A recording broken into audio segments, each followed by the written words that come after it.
ආයිබෝන් කියලා පිළිගන්නවා සියලු දෙනාම මගේ YouTube channel එකට. ඉතින් අද දවසේ අපි භූගෝලයේ විෂය කරුණු කොටස් ටික තමයි සාකච්ඡා කරන්න සූදානමින් ඉන්නේ. ඕගොල්ලෝ සියලු දෙනාට හොඳටම මම භූගෝලය පාඩම් ටික කියලා දෙනවා. දෙවෙනි පාඩමෙන් ඉඳන් තමයි යන්නේ. පළවෙනි පාඩම මම කරා. දෙවෙනි පාඩමෙන් ඉඳන් තමයි යන්නේ.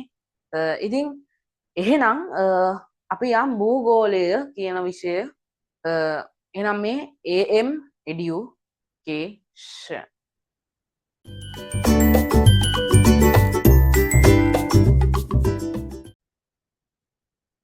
හරි. අයිබෝවන් සියලු දෙනාම අයිබෝවන්. ඉතින් එහෙනම් ඔන්න දැන් අද ඇවිල්ලා ඉන්නේ භූගෝලයේ පාඩම ඉගෙන ගන්න. හරිනේ? භූගෝලයේ පළවෙනි පාඩමට අපි අංකෝ දැන් අද ලස්සනටම අපේ වැඩේ කරගන්න පුළුවන් වෙයි.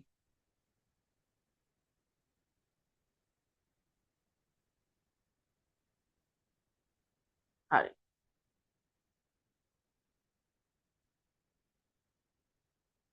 එච්චර ලොකු කරගන්න ඕනේ.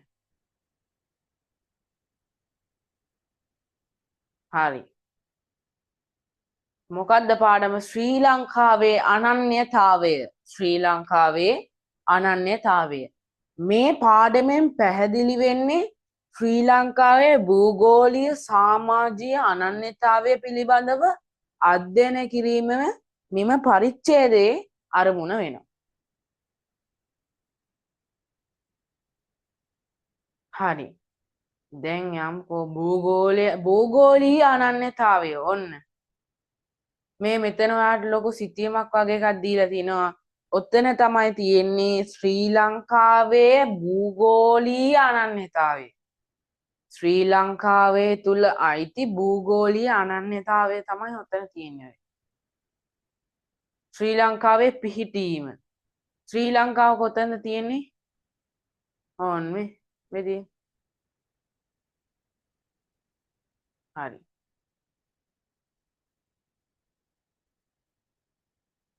බලන්න. හරි. අපිට ආසන්න වටපිටාවේ තියෙන ගොඩබිම් සාගර යන ආදිය පදනම් කරගත්තාම මොකක් හරි රටකින් පිහිටීම මොකක් හරි රටක පිහිටීම දැක්වීම නැත්නම් සාපේක්ෂ පිහිටීම ලෙස හඳුන්වනවා. මොකද්ද? ආසන්න වටපිටාවේ ආසන්න වටපිටාවෙහි ඇති ගොඩබිම සාගර යනාදිය පදනම් කරගෙන යම්කිසි රටක පිහිටීම දැක්වීම සාපේක්ෂ පිහිටීම ලෙස අපි හඳුන්වනවා. ආයෙ කියාගන්න මේ හැඳින්වීම් හොඳට මතක තියාගන්න. යම් රටක තමයින්න ආසන්න වටපිටාවෙහි ඇති සාගර ගොඩබිම් යනාදිය පදනම් කරගෙන යම්කිසි රටක පිහිටීම දැක්වීම සාපේක්ෂ පිහිටීම කියලා අපි හඳුන්වනවා. හරි. ශ්‍රී ලංකාවේ සාපේක්ෂ පිහිටීම හඳුනා ගන්න තමයි දැන් අපිට තියෙන්නේ. දූපතක් දැන් මේ අපේ ශ්‍රී ලංකාව කියන්නේ දූපතක් නේද?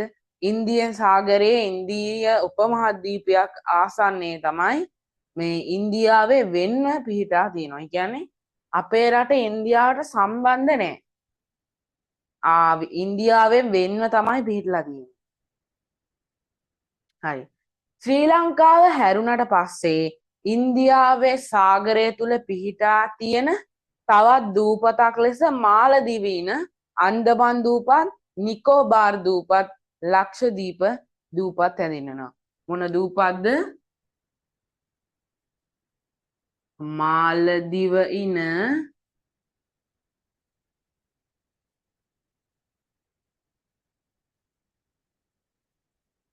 නිකෝබාර්, අන්දමන්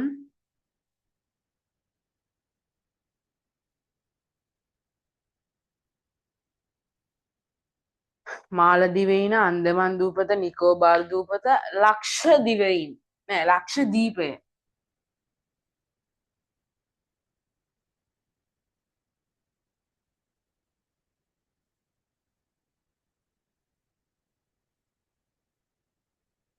ලක්ෂදීපය.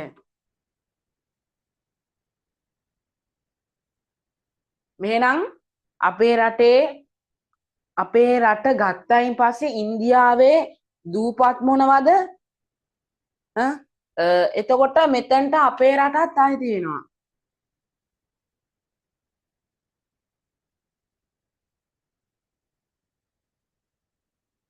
අපේ රටත් අයිති වෙනවා.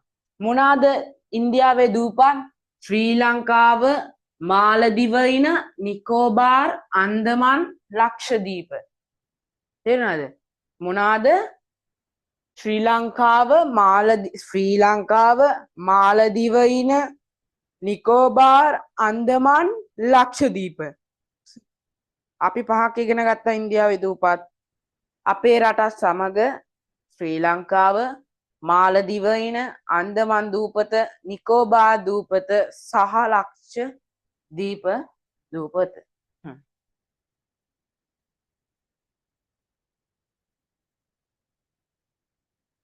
හරිනේ?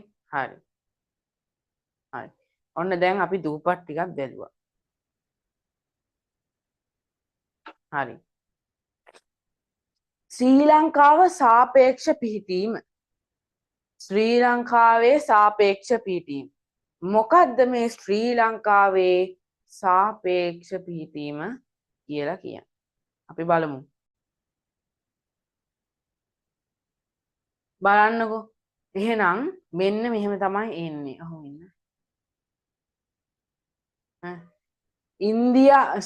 ශ්‍රී ලංකාවට උතුරින් ඉන්දියානු උපමහද්වීපය. ශ්‍රී ලංකාවට උතුරින් ඉන්දියානු උපමහද්වීපය. ශ්‍රී ලංකාවට දකුණින් තියෙනවා ඉන්දියන් සාගරය. ශ්‍රී ලංකාවට බටහිරින් තියෙනවා අප්‍රිකානු මහද්වීපය. ශ්‍රී ලංකාවට බටහිරින් තියෙනවා අප්‍රිකානු මහද්වීපය. ඊළඟට ශ්‍රී ලංකාවට නැගෙනහිරින් තියෙනවා අග්නිදිග ආසියානු දූපත්. අග්නිදිග ආසියානු දූපත්. හරි. බලන්නකෝ.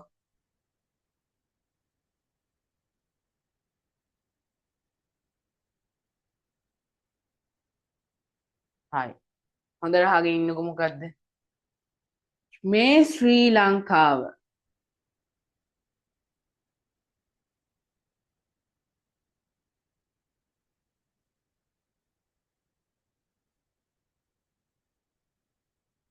ශ්‍රී ලංකාවට උතුරින් තියෙනවා මොනවාද? ශ්‍රී ලංකාවට උතුරින් තියෙනවා ශ්‍රී ලංකාවට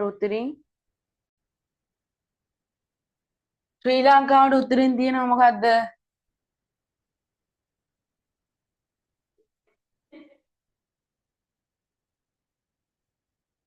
ඉන්දියන් උපමහද්වීප.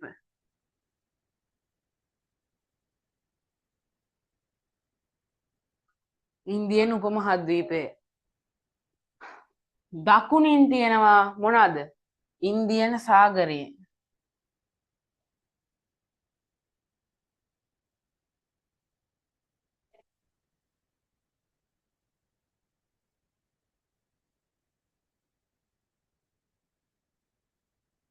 ඉන්දියන් සාගරය. ශ්‍රී ලංකාවට මේ පැත්තෙන් තියෙනවා මොන පැත්තෙන්ද? බටහිරින් මොනවාද? අප්‍රිකානු මහද්වීපය.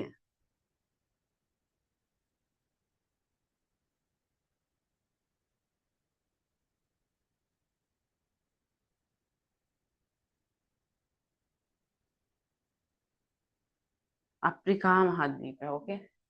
මෙතෙන් තියෙනවා අග්නිදිග ආසියානු මහද්වීප. අග්නිදිග ආසියා දූපත්. ආසියාතික දූපත්.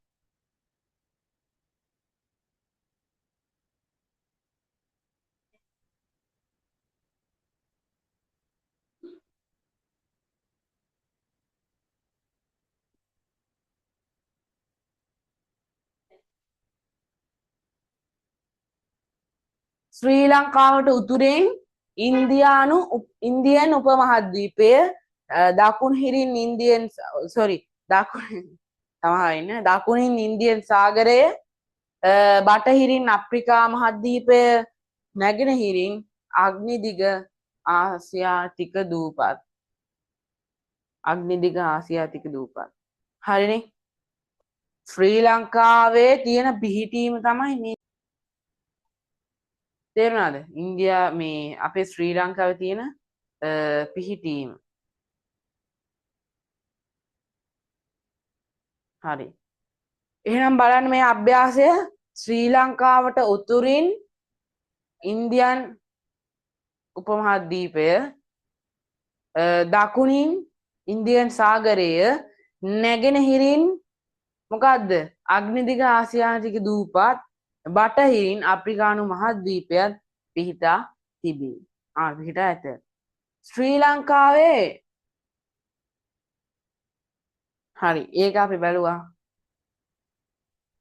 මේ දෙක ඕගොල්ලෝ කරන්නේ මම මේ ඔයගොල්ලන්ට මේක කියලා දෙන්න ඕන නිසා තමයි මම පළවෙනි ප්‍රශ්න ගත්තේ. ක්‍රියාකාරකම් කරන්න මම කිව්වා ක්‍රියාකාරකම් වලට වෙන YouTube එකට වීඩියෝ දාලා ඇත්තේ ටික බලා ගන්න. හරි. අක්ෂාංශ හරි. අක්ෂාංශ හා දේශාංශ අනුව රටකට තියෙන පිහිටීම දැක්වීම නිරපේක්ෂ පිහිටීම ලෙස හඳුන්වනවා. මොකද්ද? අක්ෂාංශ හා දේශාංශ අනුව රටක පිහිටීම දැක්වීම නිරපේක්ෂ පිහිටීම ලෙස හඳුන්වනවා. මොකද්ද? ආයි කටපාඩම් කරගන්න මේවා හොඳට මොලේට දාගන්න ඕනේ. හරිද?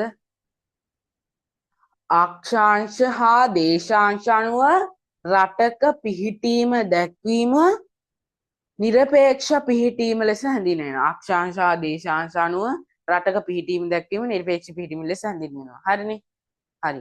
ඔය දැක්කනේද C කියලා සිතියමක් තියෙනවා. අන්න ඒකේ තියෙන්නේ රටක තියෙන අපේ රටේ තියෙන නිරපේක්ෂ පිහිටීම. අපේ රටේ තියෙන නිරපේක්ෂ පිහිටීම. තේරුණාද? හරි. මොකද? ඒ අනුව ශ්‍රී ලංකාවට උතුරින් අක්ෂාංශ 5යි මෙන්න මෙහෙම දාලා තියෙනවා නේද? ඔව්. අංශක 5යි 55කුත් 9යි අංශක 9යි 51කුත් අතරද නැගෙනහිර දේශාංශ අංශක 79යි 41ක්ද අංශක 81යි 53ක් අතරද පිහිටා ඇත. හරිද? යටින් තියෙනවා ශ්‍රී ලංකාවේ මුළු භූමිහි වර්ගඵලය 65610යි වර්ග කිලෝමීටර. කීයද?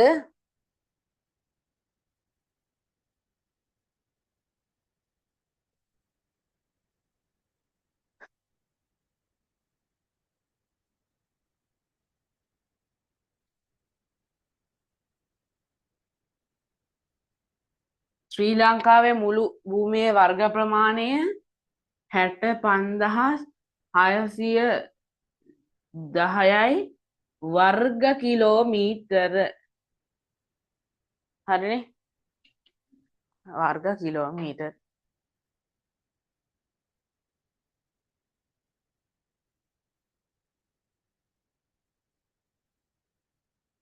හරි.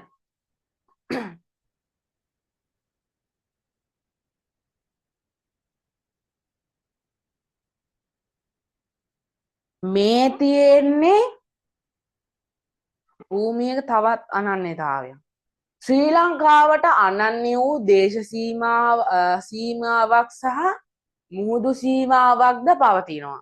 ඒක 1994 නොවැම්බර් මාසේ 16 වෙනි දින සිට තමයි ආරම්භ වෙන්නේ. තේරුණාද? නොවැම්බර් මාසේ 1994 නොවැම්බර් මාසේ 16 වෙනිදා සිට තමයි ක්‍රියාත්මක වෙන්නේ. හරිද? අන්තර්ජාතික සාගර නීතියට අනුව ලෝකයේ සෑම වෙරළ බඩ රාජ්‍යයකටම වෙරළ මායිමේ සිට නාවික සැතපුම් 12ක සීමාව අයිතිය උරුම කරන දෙන ලදී. තේරුණාද? ඒක අපි හඳුන්වනවා මොන මුහුදු සීමාවද?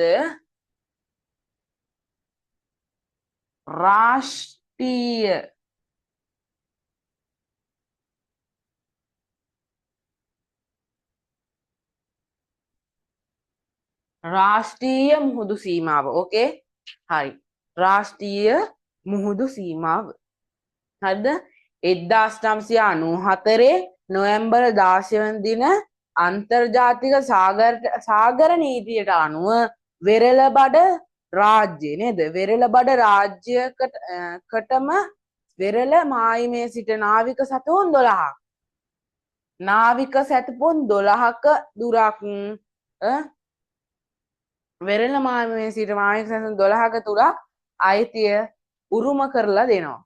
අපේ රටෙත් එහෙනම් නාවික සැතපුම් 12ක සීමාවක් තියෙනවා අපේ රටේ සිට රාෂ්ට්‍රීය මුහුදු සීමාව ලෙස. හරිනේ? හරි.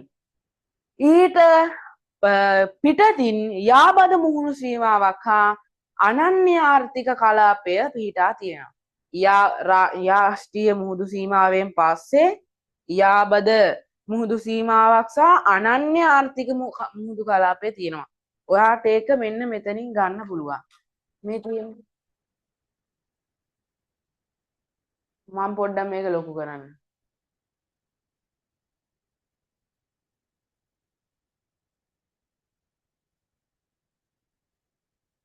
හරි. මේ තියෙන්නේ රාෂ්ට්‍රීය මුහුදු සීමාව. ඕගොල්ලන්ට පේනවා ඇති. මේ තියෙන්නේ රාෂ්ට්‍රීය මුහුදු සීමාව. පළවෙනියටම මේ තියෙන්නේ නාවික සැතපුම් 12ක දුර රාෂ්ට්‍රීය මුහුදු සීමාව. තේරුණාද? ශ්‍රී ලංකාවේ ඉඳලා නාවික සැතපුම් 24ක දුරක් තියෙනවා යාබද මුහුදු සීමාවට. ඊට පස්සේ අනන්‍ය ආර්ථික කලාපය සහ දූෂණ වැළැක්වීමේ කලාපය කියලා ඒ කොටස නාවික සැතපුම් 200ක දුරක් තියෙනවා. නාවික සැතපුම් 12ක් කියන්නේ කිලෝමීටර 22.02කට. නාවික සැතපුම් 12ක් කියන්නේ කිලෝමීටර් 44.04කට. එහෙනම් නාවික සැතපුම් 200ක් කියන්නේ කිලෝමීටර 346.04කට. හරිනේ? ඔය තියෙන රාෂ්ට්‍රීය මුහුදු සීමාව, යාබද මුහුදු සීමාව, අනන්‍ය ආර්ථික කලාපය සහ දූෂණ වැළැක්වීමේ කලාපය. හරිනේ? හරි.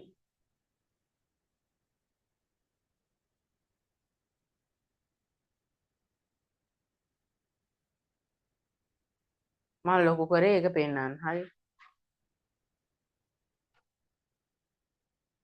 හරි. කොහොම ගත්තම භූ විෂමතා ලක්ෂණ. මේ වගුවේ තියෙන භූ විෂමතා ලක්ෂණ. භූ විෂමතා ලක්ෂණ ගත්තම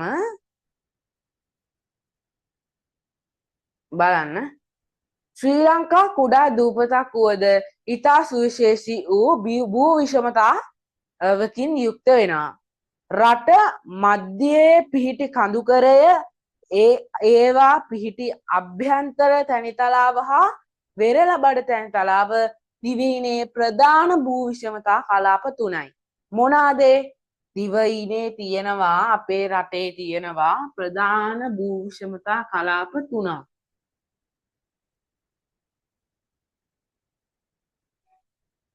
ප්‍රධාන භූ විෂමතා කලාප 3ක් තියෙනවා. මොනවාද? මධ්‍ය කඳුකරය,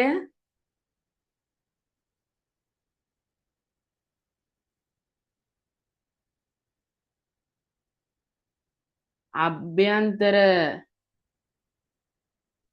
තැනිතලාව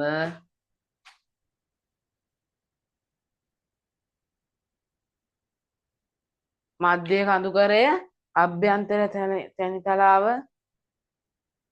සහ වෙරළබඩ තැනිතලාව කියලා. වෙරළබඩ තැනිතලාව. වෙරළබඩ තැන්න කියලා කියනවා.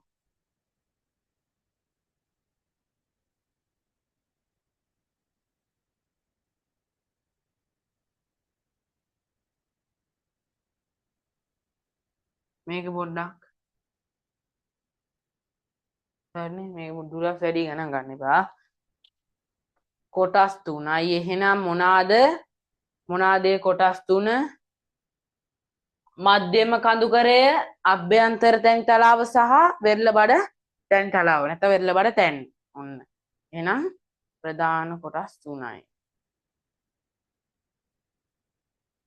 හරිනේ. හරි. අහගන්නකෝ. හරි. දැන් බලන්න මධ්‍යම කඳුකරය කියන්නේ උස මීටර් 300ට වඩා වැඩි ඒවා. තේරුණාද? මධ්‍යම කඳුකරය කියන්නේ උස මීටර් 300ට වඩා වැඩි ඒවා. අභ්‍යන්තර තැනිතලාව කියන්නේ 30ත් 300ත් දක්වා තියෙන ඒවා. මීටර් 30ත් 300ත් දක්වා තියෙන ඒවා. මීටර් 30ට අඩු ඒවා වෙරළ බඩ තැනිතලාව කියලා කියනවා. එහෙනම් මධ්‍යම කඳුකරය කියන්නේ මීටර් 300ට වඩා වැඩි ඒවා. අභ්‍යන්තර තැනිතලාව කියන්නේ මීටර 30ත් 300ත් අතර තියෙන ඒවා. වෙරළ බඩ තැනිතලාව කියන්නේ මීටර් 30ට අඩු ඒවා. හරි මොනවාද කියලා බලමු. මධ්‍යම කඳුකරය උස මීටර 300ට වඩා වැඩි ඒවා. මොනවාද? කඳු ඇටි, සානු, නිම්න, දියඇලි, කපොළු. මොනවාද? කඳු ඇටි, සානු, දියඇලි, නිම්න, කපොළු. මධ්‍යම කඳුකරයට අයත් වෙනවා පහක් මෙතන තියෙන විදිහට. මොකද්ද? කඳු ඇටි, සානු, නිම්න, දියඇලි, කපොළු. හරිනේ. හරි. එහෙනම් මධ්‍ය කඳුකරයේ කඳු ඇටි, සානු, නිම්න, දියඇලි, කපොළු. හරි. අභ්‍යන්තර තැනිතලාව මීටර 30ත් 300ත් අතර තියෙනවා දක්වා විහිදෙන ඒවා. මොනවාද? ශේෂ කඳු, හෙල්ලැටි, තැනිතලා. ශේෂ කඳු, හෙල්වැටි සහ තැනිතලා. ශේෂ කඳු, හෙල්වැටි, තැනිතලා. මේවා අහන නිසා තමයි මම මේ එක දිගට කියාගෙන යන්නේ. නැත්තම් කිය මේ පිස්සු හැදලා තියෙන්නේ. නෑ පිස්සු හැදලා නෙමෙයි මේවා ඕනේ වෙනවා. ඒක නිසා තමයි මම එක දිගට කියන්නේ. ආයෙ කියමු අභ්‍යන්තර තැනිතලාව මීටර් 30ත් 300ක් දක්වා තියෙන ඒවා විහිදෙන ඒවා. ශේෂ කඳු තැනිතලාව සහ හෙල්වැටි. හරිනේ. හරි. හරි. එහෙනම් අපි දෙකක් ඉගෙන ගත්තා. දැන් පළවෙනි එක තමයි මධ්‍ය කඳුකරයේ උස මීටර් 300ට වඩා වැඩි ඒවා. මොකද්ද? කඳු ඇටි, සානු, නිම්න, කපොළු, දියඇලි. එතකොට අභ්‍යන්තර තැනිතලාව කියන්නේ මීටර් 30ත් 300ත් අතර තියෙන ඒවා. ශේෂ කඳු, හෙල්වැටි, තැනිතලා. හරිනේ. හරි. ඊළඟට මොනවාද? ඊළඟට වෙරළ බඩ තැනිතලාව තියෙන්නේ. වෙරළ බඩ තැනිතලාව. හරිනේ. වෙරළ බඩ තැනිතලාව. වෙරළ බඩ තැනිතලාව මීටර් 30ට අඩු ඒවා. මීටර් 30ට අඩු ඒවා වෙරළ බඩ තැනිතලාව කියන්නේ. පුළුල් තැනිතලා, බොකු, කලපු, තුඩු, දූපත්. බොකු, කලපු, තුඩු, දූපත්. තේරුණාද? බොකු, කලපු, තුඩු, දූපත්. බොකු, කලපු, තුඩු, දූපත්. තැනිතලා මොනවාද? පුළුල්, බොකු, කලපු, තුඩු, දූපත්. හරිනේ. තුනක් ඉගෙන ගත්තා. මධ්‍ය කඳුකරයේ පළවෙනි එක. උස මීටර් 300ට වඩා වැඩි ඒවා. තේරුණාද? මොනවාද? කඳු ඇටි, සානු, නිම්න, දියඇලි මොනවාද? දියඇලි, කපොළු. හරිනේ. 5යි. ඊට පස්සේ අභ්‍යන්තර තැන්තර 30 උස මීටර් 30ත් 300ත් අතර ඒවා. ශේෂ කඳු, හෙල්වැටි සහ තැනිතලා. ඊට පස්සේ වෙරළ බඩ තැන්තලා මීටර් 30ට අඩු ඒවා. පුළුල් තැනිතලාව, පුළුල් තැනිතලාව, බොකු, කලපු, තුඩු, දූපත්. පුළුල් තැන්තලාව, බොකු, කලපු, තුඩු, දූපත්. 5යි ඒකෙත් 5යි. තේරුණාද? ඔන්න වගුව. ඒ ටික හොඳටම පාඩම් කරගන්න. ඒකෙන් එන්න ඉඩ තියෙනවා භූගෝලීය ප්‍රශ්න පත්තරයට. ඔන්න තියෙනවා අපි දැන් මෙච්චර වෙලා කතා කරපු එක. මේ තියෙන්නේ. මෙවැනි භූවිෂමතාවයකින් සමන්වත ශ්‍රී ලංකාවේ ස්වභාවය, සෞන්දර්යය සහ හිතකර දේශගුණය අප රටෙහි ගෝලීය අනන්‍යතාව තව දුරටත් තහවුරු කරනවා. නේද? ලස්සනයි. හරිම සුන්දරයි. නේද? බලන්න දියඇලි වනාන්තර කොච්චර ලස්සන වනාන්තර තියෙනවද? කොච්චර ලස්සන දියඇලි විතරක් තියෙනවද? කොච්චර ලස්සන හාස්කම් නිම්න තියෙනවා. සෝරි. හාස්කම් නිෂ්කම් කොච්චර තියෙනවා. සීගිරිය ගත්තම ඒකත් හාස්කමක්. පිදුරු තරම් කඳු අන්න කඳු නේද? ඒව තමයි අපේ රටේ සුන්දරත්වය වැඩි කරන්නේ. තේරුණාද? ඔව්. ඊළඟට ශ්‍රී ලංකාවේ පවතින භූ විෂමතාවය හා දේශගුණ විවිධත්වය සංචාරක ආකර්ෂණය දිනා ගන්නවා. ඒකෙන් තමයි අපිට මේවා එන්නේ ඩොලර් නේද? ඔව් සංචාරකයන් එනවා කියන්නේ අපේ රට දියුණු වෙනවා කියන්නේ. ඒ කියන්නේ අපේ රටේ තියෙන සුන්දරත්වය නරඹන්නේ අනේ අපේ රටේ තියෙන ඒ රටවල් වල නැති සුන්දරත්වය නරඹන්න එනවා. එහෙත් ඇවිල්ලා රටවල් ගත්තම දියුණු රටවල් වල ගහක් කොළක් හොයනවා කියන්නේ බොහොම අමාරුයි. නේද? දියුණුයි තමයි කොච්චර දියුණු වුණත් ස්වභාවික సౌందర్యාත්මක බවක් අඩු වෙලා ගිහිල්ලා තියෙනවා. වායු දූෂණය නේද? ඔව්. දැන් නම් ඒවත් අඩු වෙලා යනවා නේද? ඔය BYD වගේ ඉලෙක්ට්‍රික් කාර් ඇවිල්ලා නේද බයිසිකල්. ඔව්. දැන් ඉතින් ගොඩක් අය ගාව ඉලෙක්ට්‍රික් බයිසිකල් තියෙනවා. ඉලෙක්ට්‍රික් කාර් තියෙනවා නේද? ඔව්. ඉලෙක්ට්‍රික් කාර් තියෙනවා. ඒක නිසා. ඒ වුණාට අපේ රටේ තියෙන ලස්සන අඩු වෙලාද? ඔව්. හේතුව මොකද්ද? කැලි කසල. බලන කියන්නේ බැලුවට කමක් නෑ අර පිරිමැස්ම තියාගන්න. මොකද්ද මේ අර පිරිමැස්ම කියන්නේ? අර පිරිමැස්ම කියන්නේ අපි පාවිච්චි කරලා අනාගතයට ඉතුරු කරන එක. නැත්තම් අපි පාවිච්චි නොකර දෙන එක නෙමෙයි. තේරුණාද? අපි බලන්න ඕනේ. ඒක සුන්දරත්වය විඳින්න ඕනේ. හැබැයි ඒක අනාගතයට බලන්න ඉතුරු කරන්න ඕනේ. මේක මේ ගිහිල්ලා කුණු කොට දැම්ම මේක ඉතුරු වෙනවද? නෑ ඒක විනාශ වෙනවා. එච්චරයි එන්නේ. තේරුණාද? ශ්‍රී ලංකාවේ ප්‍රධාන භූ විෂමතා කලාපය දැක්වේ. මොනවාද පළවෙනි එක? මධ්‍ය කඳුකරයේ අභ්‍යන්තර තැන්තලා පෙරළ බඩ තැන්තලා. මේ මැද තැඹිලි පාටින් තියෙන්නේ අභ්‍යන්තර කඳුකරයේ. මේ තියෙන්නේ මේ ලා නිකන් අපේ හැම පාට වගේ තියෙන්නේ අභ්‍යන්තර තැනිතලා. මේ තියෙන්නේ මධ්‍ය කඳුකරය. මේ තියෙන අභ්‍යන්තර තැනිතලා. මේ කොළ පාටින් තියෙන්නේ වෙරළ බඩ තැනිතලා. ක්‍රියාකාරකම් ටික කරන්න. එන්නේ වගේ ගන්නේද? ඔව්. හරි. ඊළඟට ශ්‍රී ලංකාව නිවර්තන කලාපෙහි පිහිටි රටක්. අපේ රට නිවර්තන කලාපයේ තමයි තියෙන්නේ. හරිද? ඒක නිසා වාර්ෂිකව සෙල්සියස් අංශක 27ත් 30ත් පමණ ඉහළ උෂ්ණත්වයක් පවතිනවා. සෙල්සියස් අංශක 27ත් 30ත් පමණ. තේරෙනවද? අපේ උපරිම උෂ්ණත්වය කීයද? 37ක් විතර නේද? 36.9ක් හරියටම ගත්තොත්. අපේ රටේ උෂ්ණත්වය 27යි සෙල්සියස් අංශක 30ත් අතර පවතිනවා. ශීත ඍතුවක නෑ ශීත ඍතුවක් දක්ින්න නොලැබෙනවා නේද? ශීත ඍතුවක් ඉතින් ලේසියෙන් ගන්න වෙන්නේ නැහැ. තේරුණාද? දූපතක් වූ ශ්‍රී ලංකාවට වර්ෂය මුළුල්ලේම පැතිරුණු වර්ෂාපතනයක් ලැබේ. වර්ෂාපතනය ලැබෙන ප්‍රධාන ක්‍රම තුනයි. මම බෝඩ් එකේ ලියන්නේ නෑ. පළවෙනි එක මෝසම් සංවහන වාසුලි. ක්‍රම තුනයි මෝසම් සංවහන වාසුලි. මෝසම් වර්ෂාව සංවහන වර්ෂාව වාසුලි වර්ෂාව. නිර්ත දිග මෝසම් ඊසාන දිග මෝසම්. සංවහන සහ වාසුලි. මෝසම් කියන එක කොටස් දෙකයි. නිර්ත දිග මෝසම් සහ ඊසාන දිග මෝසම්. බලමුකෝ අපි පොඩ්ඩක් යටට ගියාට පස්සේ ඔන්න නිරිත දිග මෝසම්. නිරිත දිග මෝසම් කියන්නේ ශ්‍රී ලංකාවට බටහිරින් සහ නිරිත දිග ප්‍රදේශවලින් අධික වැසි ලැබෙනවා. නිරිත දිග මෝසම කියන්නේ බටහිරින් සහ නැගෙනහිරින්. බටහිරින් සහ නිරිතින් ලොකු වැසි ලැබෙනවා. මැයි ජූනි ජූලි වල තමයි ඒක ලැබෙන්නේ.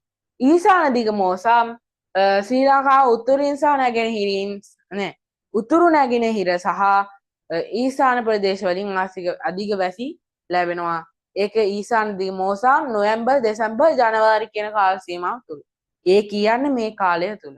හැබැයි කිසි වර්ෂාපතනයක් තාම නම් අපිට අරන් ආවේ නැහැ.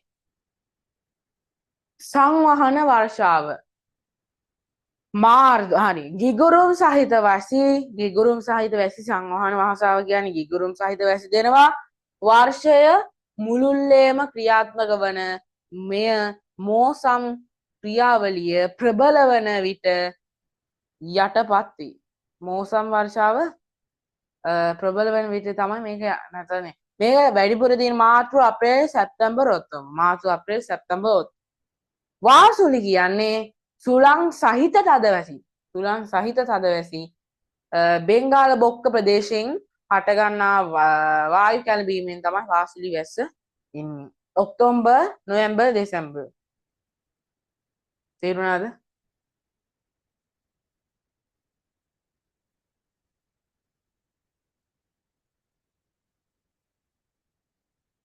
හරි. බලන්න. පෙබරවාරි සහ අගෝස්තු කියන මාසවල ශ්‍රී ලංකාවට සාමාන්‍ය වියලි කාලගුණයක් පවතිනවා. කුඹුරුවල වී ආසනු නෙලීම සිදු කරන්නේ මේ කාලයේදී. වර්ෂය පුරා පැතිර පවතින අධික වර්ෂාව සහ උෂ්ණත්වය හේතු කොටගෙන දිවයිනේ තෙත් ප්‍රදේශවල වනාන්තර ආශ්‍රිතව උසින් වැඩි ශාක ව්‍යාප්තව පවතිනවා. වර්ෂාපතනය උෂ්ණත්වය වගේම උච්චත්වයේ වෙනස්කම් හේතු කොටගෙන කඳුකර ප්‍රදේශයේ උසින් අඩු ශාකද සානු ප්‍රදේශවල ආශ්‍රිතව පතන හා තෘණ තලාවන්ද ඔයාට දකින්න පුළුවන්. වියලි දේශගුණයේදී කොහොමත් වියලි දේශගුණයේ සහ අර්ධ ශුෂ්ක ප්‍රදේශවල කටු පඳුරු වන සහ වනල ඉවත් තමයි තියෙන. වෙරළ ආශ්‍රිතව ගත්තම අපේ දේශගුණයට අනුව වෙරළ ආශ්‍රිතව ගත්තම වෙරළ ආශ්‍රිතව කලපු සහ ගංගා මෝයම් වල කඩොලාන ශාක තමයි බොහෝ විට තියෙන්නේ. තේරුණාද?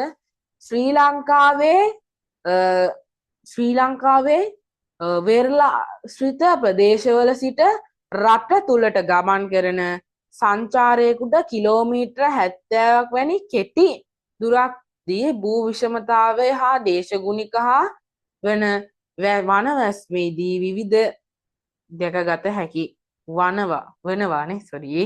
වෙනවා. මෙන්ම ඒකේ තියෙන සුන්දරත්වයද අත්විඳිය. හරි. ඔන්න අපි දැන් භූගෝලීය අනන්‍යතාවය කතා කරලා ඉවරයි. භූගෝලීය අනන්‍යතාවය කතා කරලා ඉවරයි. හරිද? හරි. භූගෝලීය අනන්‍යතාවය කතා කරලා ඉවරයි.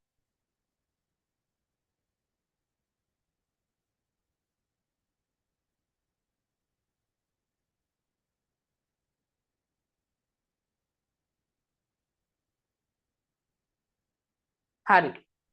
ඔයා මේ ක්‍රියාකාරකම මට ඉක්කන්න කරලා දෙන්න. ඔය ක්‍රියාකාරකම ඉක්කරටම මට කරලා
හරිද?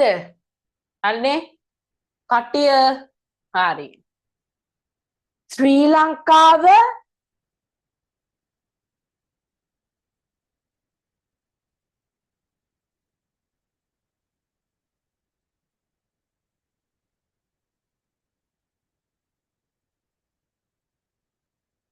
දැක්ක නේද?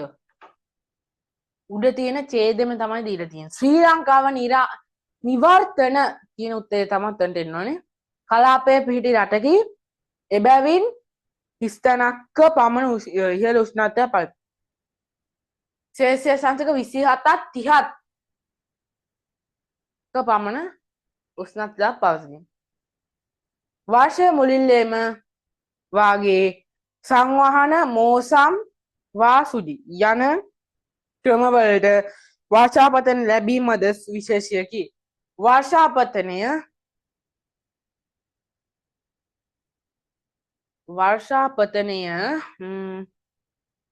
මොකක්ද වර්ෂාපතනය? හිස්තැනක් හා හිස්තැන වෙනස්කම් නිසා එක් එක් ප්‍රදේශවල දකින්නට ලැබෙන ශාකවල විවිධත්වය පවතී. මොකක්ද ඒ කතාව?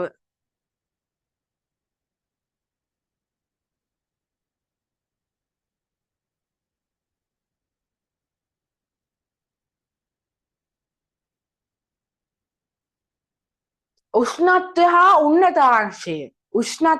උන්නතාංශය වෙනස්කම් නිසා ප්‍රදේශයේ හරි. ඒක හරි. සමාජීය අනන්‍යතාවය. සමාජයක තියෙන අනන්‍යතාවයක් ගත්තම ජාතික උරුම බහුවාර්ගික හා බහුආගමික ජන සමාජයක් ලෙස පැවතින ශ්‍රී ලංකාවේ විවිධ ජාතික උරුමද මෙම විවිධ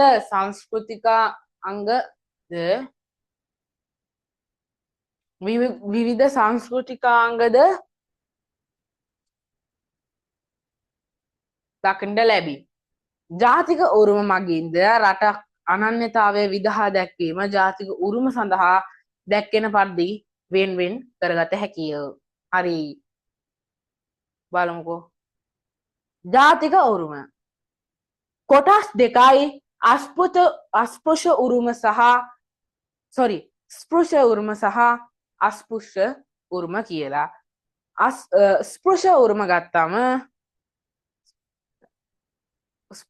උරුම ගත්තම මානව නිර්මිත සහ ස්වභාව නිර්මිත කියලා කොටස් දෙකයි.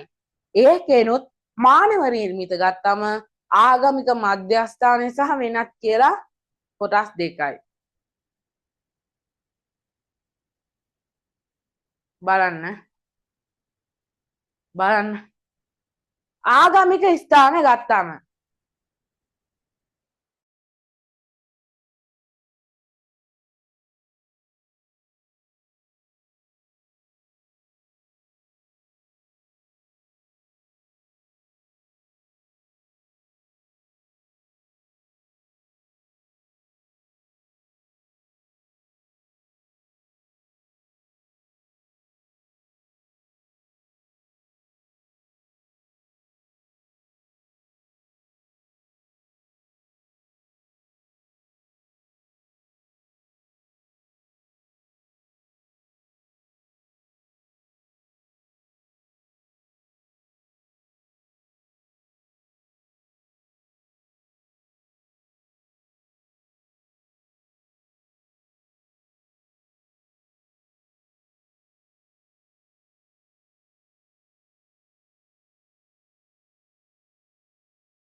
හරිද?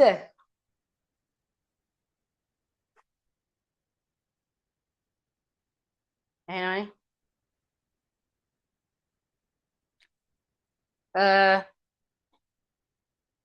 බලන්න ආගමික මධ්‍යස්ථාන ශ්‍රී මහා බෝධිය, මඩු දේවස්ථානය, කතරගම පූජා භූමිය, මුස්ලිම් දේවස්ථානය සහ නල්ලූර් කෝවිල. වෙනත් නිර්මාණ සීගිරිය රන්මසූ වෙන යාපනය කොටුව වැව් හා සම වෙන වාරිමානි. හරිනේ? හරි. ඊට පස්සේ ස්පෘශ්‍ය උරුම ගත්තම ස්වභාව නිර්මිතවලට ගියාම සිංහරාජ වනාන්තරේ නාමල්ලු වෙන හික්කඩුව පෙරළ තීරය උණුදිය ලිං නේද දිය ඇලි අස්පෘශ්‍ය උරුම ගත්තම භෞතිකව දැකිය හැකි භෞතික නෑ භෞතිකයද දැකිය නොහැකි මානව හැසිරීම් තුළින් අනාවරණය වන දෑ. ආගන්තුක සත්කාර වැඩිහිටියන්ට සැලකීම ගරු සැලකිලි ගරු සිරිත්තින. අපේ රටේ හොඳ රටක් තම ආගන්තුක සත්කාර වලින් කවුරු හරි යාම හොඳට පිළිගන්නවා නේද? ඔය එක ඇත්තක්. යටින් තිබ්බ පොඩි නෝට් එකක්. මොකද්ද මේ? ඈත අතීතයේ සිටම ලක්වැසි ජනතාව ආගන්තුක සත්කාර වලට කැමැති ජාතියක් බව පෙර අපර දෙදිග රටවල් අතර ප්‍රසිද්ධය.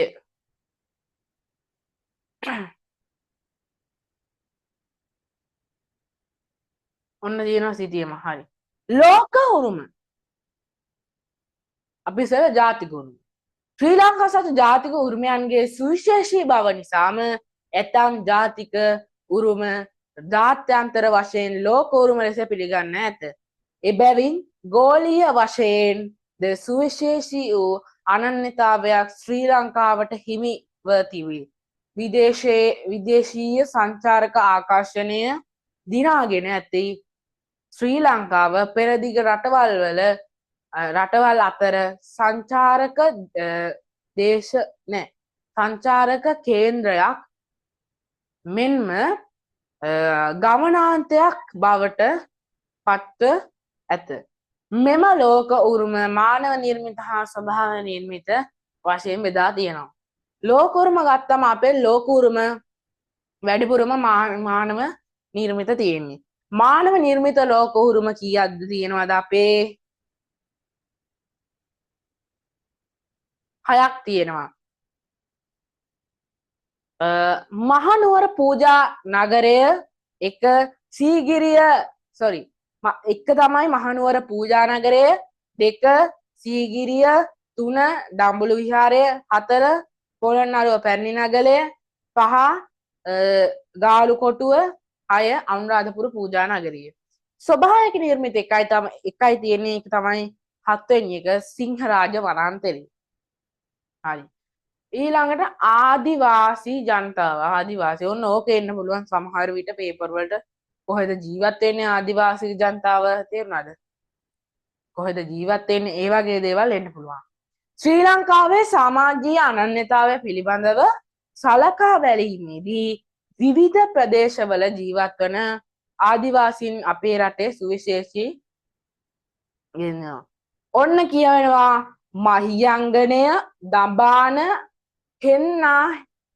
හෙන්නානිගල වැනි ප්‍රදේශවල තමයි වාසය කරන්නේ මේ කවුද වෙදි ජනතාව. තේරුණාද? කොහෙද? මහියංගනය, දඹාන, හෙන්නානිගල. හරිද? හරි. ආවේනික වූ භාෂාවක්, සිරිත් විරිත්, ඇඳුම් පැළඳුම්, මෙවලම් හා සංස්කෘතිකාංග යනාදිය රැක ගනිමින් දිවි ගෙවනවා. හරිද? පරිසරයට අනුවර්තනය වෙමින් කරනු ලබන භෝග වගාව දඩයම් කිරීම සහ වන ද්‍රව්‍ය එක්රැස් කිරීම ඔවුන්ගේ ජීවනෝපාය මාර්ගය වෙනවා. වේල කලාපයේ සංවර්ධන ක්‍රියාවලියේදී මහවැලි ගොවි ජනපදය වන හෙන්නානිගල ආශ්‍රිතව පදිංචි කරන ලද ආදිවාසී ජනතාව මේ වන විට විධිමත් පාසල් අධ්‍යාපනයේ දිත වෙනවා. උසස් අධ්‍යාපනයේ නිරත වෙනවා. ප්‍රවේශ වන හා නවීන විද්‍යුත් මෙවලම් වලට භාවිත වෙනවා. ඉතින් මේ පරණ තිබ්බ ඒගොල්ලන්ගේ සංස්කෘතිය නේද? ඒගොල්ලන්ගේ ඒ ජීවන ක්‍රම නේද? නූතන ජනමාධ්‍යයට අනුවර්තය වන ජන කොටසක් බවට මේ වැඩි ජනතාව පත් වෙනවා. ඒ වුණත් පැරණි සංස්කෘතිය උරුමය ආරක්ෂා කරගෙන මෙන්ම පරිසර සංරක්ෂණයටද ඔවුන් ලබා දෙන දායකත්වය අගය කරන කරන්නම ඕන එකක්. දායකත්වය අගය කරන්නම ඕන එකක් අනිවාර්යෙන්ම. ඊළඟට සංස්කෘතිකාංග සහ උත්සව. සංස්කෘතිකාංග උත්සව කියන්නේ මෙහෙමයි. ශ්‍රී ලංකාව ජනමාධ්‍ය විවිධ ජාතීන් ආගම් සහ ජන ගෝත්‍ර වලින් උරුම වූ විවිධ සංස්කෘතිකාංග සහ විවිධ උත්සව යනාදීන්ද අනන්‍යතාවයක් පවතිනවා. මේ වගේ අනන්‍යතාවයක් සහිත සංස්කෘතික උත්සව සහ සංස්කෘතිකාංග කිහිපයක් පහද දැක්වෙනවා. බලන්නකො සංස්කෘතික උත්සව වෙසක් පොසොන් උත්සව, මඩු මංගල්‍ය උත්සව, දීපවාලි උත්සව, රාමසාන් උත්සව. මොනවාද? වෙසක් පොසොන්, මඩු මංගල්‍ය උත්සවය, දීපවාලි උත්සවය, රාමසාන් උත්සවය. සංස්කෘතිකාංග මහනුවර දල්දා පෙරහැර, සිංහල දෙමළ අලුත් අවුරුදු උත්සවය, නත්තල් උත්සවය නේද? ඔව්. අන්න ඒව තමයි සංස්කෘතිකාංග සහ උත්සව කියලා කියන්නේ. හරි. සමාජ සංවර්ධනය ගත්තම හරිද?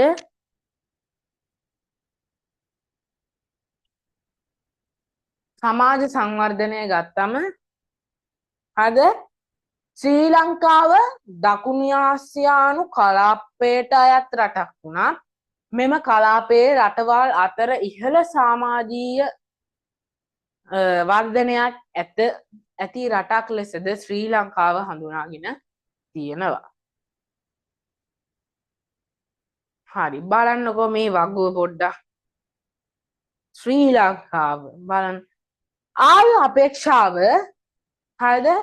ආයු අපේක්ෂාව මේ 2014 මං හිතනවා මම ඔව් මේ 2014 ගත්ත එක. ආයු අපේක්ෂාව ඉන්දියාවේ 65.8යි. තේරුණාද? පාකිස්තානයේ 65.7යි. බංගලාදේශ වල 69.2යි. නේපාලයේ 69.1යි. ශ්‍රී ලංකාවේ 75.1ක් සහ භූතානය 67.6යි. ඒ වගේම මාලදීවන 77.1ක් තියෙනවා. මේ අතරින් හොඳම සාක්ෂරතාවය පිහිටින්නේ ශ්‍රී ලංකාව සහ මාලදීවයි. සාක්ෂරතාවය අවුරුදු 15ට සහ ඉහළ 15 සහ ඉහළ. සාක්ෂරතාවය කියන්නේ යම් පුද්ගලයෙකුට තියෙන ලිවීමට සහ කියවීමට ඇති හැකියාව. ඉන්දියාවේ 63යි ඉන්නේ. හරි. පාකිස්තානයේ 54.5ක් සහ බංගලාදේශ වල 56.75ක් සහ 56.75යි සහ නේපාලයේ 60.65ක් සහ ශ්‍රී ලංකාවේ 92ක් ඉන්නවා. 98 දෙනෙක්ටයි කියවන්න බැරි 100ට. තේරුණාද? භූතානයේ නම් ලැබිලා නෑ. මාලදීවයේ 98ක් තියෙනවා දෙන්නටයි 102යි කියවන්න බැරි. කොහොමද? මේකෙනෙත් හොඳම එකෙන් ඉන්නේ ශ්‍රී ලංකාවයි මාලදීවයි. හරිය? හරි? හරි. උපත් අනුපාතය කියන්නේ ඉපදෙන සංඛ්‍යාව 22.2යි ඉන්දියාවේ 20 පාකිස්තානයේ 27.3යි ඒ වගේම බංගලාදේශයේ 20.3යි නේපාලයේ 24.3යි ශ්‍රී ලංකාවේ 17.6යි භූතානයේ 20.4යි ඒ වගේම මාලදීවයින 16.8යි ඒක කියන්නේ ලදරු මරණ අනුපාතික සහ සජීවී උපත් ලදරු මරණ අනුපාතය කියන්නේ ළමයි මැරෙනවා සජීවී උපත් නේද? ළමයි මැරෙනවා නේද? ලදරු මරණ කියන්නේ ළමයි මැරෙන්නේ. ඉන්දියාවේ 48යි. ඉන්දියාවේ 48යි. පාකිස්තානයේ 70ක්. ඒ කියන්නේ මෙහෙමයි. අම්මා ඉන්දියාවේ 48යි. පාකිස්තානයේ කියන්නේ මෙහෙමයි. 100ක් ගත්තොත් 70ක් මැරිලා. කොහමද? බංගලාදේශ වල 38ක් 100ක් ගත්තොත් 38ක් මැරිලා. නේපාලයේ 41යි 100ක් ගත්තොත්. ශ්‍රී ලංකාවේ 100ක් ගත්තොත් 14යි. භූතානයේ 44යි. මාලදීවිනත් 14 මැරෙන්නේ. ඒ කියන්නේ කොච්චර හොඳද අපේ රට. මාතෘ මරණ අනුපාතය කියන්නේ අම්මලා මැරෙන අනුපාතය 18 නේද? සොරි මේ හැම එකක්ම උඩ දෙක 100ට හොඳේ. හරි. මට පොඩ්ඩ වැරදුනා. උපත් අනුපාතකේ 1000ක් ගත්තොත් තමයි 22.2ක්. තේරුණාද? ලදරු මරණ අනුපාතකයේ 1000ක් ගත්තොත් තමයි 14 දෙනෙක් මැරෙන්නේ. 1000ක් ගත්තොත් 70ක් මැරෙන්නේ. 100ක් නෙමෙයි සමා වෙන්න මට පොඩි වැරද්දක් තියෙනවා. මාතෘ මරණ අනුපාතක 18 මාතෘ මරණ 1000ක් ගත්තොත් 200ක් මැරෙනවා. ඉන්දියාවේ. පාකිස්තානයේ 1000ක් ගත්තොත් 260ක් මැරෙනවා. බංගලාදේශ වල 240ක් මැරෙනවා. නේපාලේ 1000ක් ගත්තොත් 170. අපේ රටේ තමයි අඩුම ශ්‍රී ලංකාවේ 1000ක් ගත්තොත් 35යි මැරෙන්නේ. අනිත් ඔක්කොම හොඳයි. භූතාන 180ක් මැරෙනවා. මාලදිවිනේත් වැඩි 100ට 1000ක් ගත්තොත් 60ක් මැරෙනවා. දැක්කා නේද?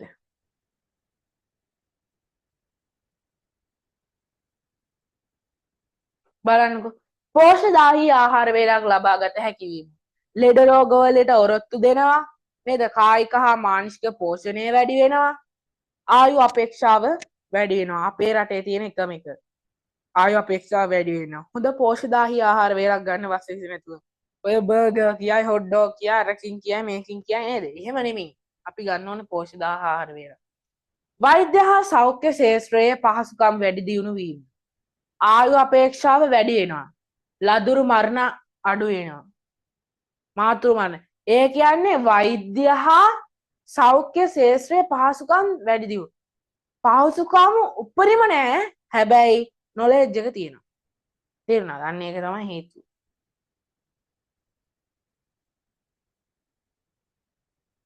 අධ්‍යාපන පහසුකම් වැඩි දියුණු කිරීම සාක්ෂරතාවය ලියන්න කියන්න පුළුවන් වෙනවා. ජීවන මට්ටම ඉහළ යනවා. හොඳ රැකියා අවස්ථාව ලැබෙනවා. සෞඛ්‍ය සම්පත් ජීවිතයක් ගත කරන්න පුළුවන් වෙනවා. යහපත් ආකල්ප ඇතිවෙනවා. යහපත් ආකල්ප.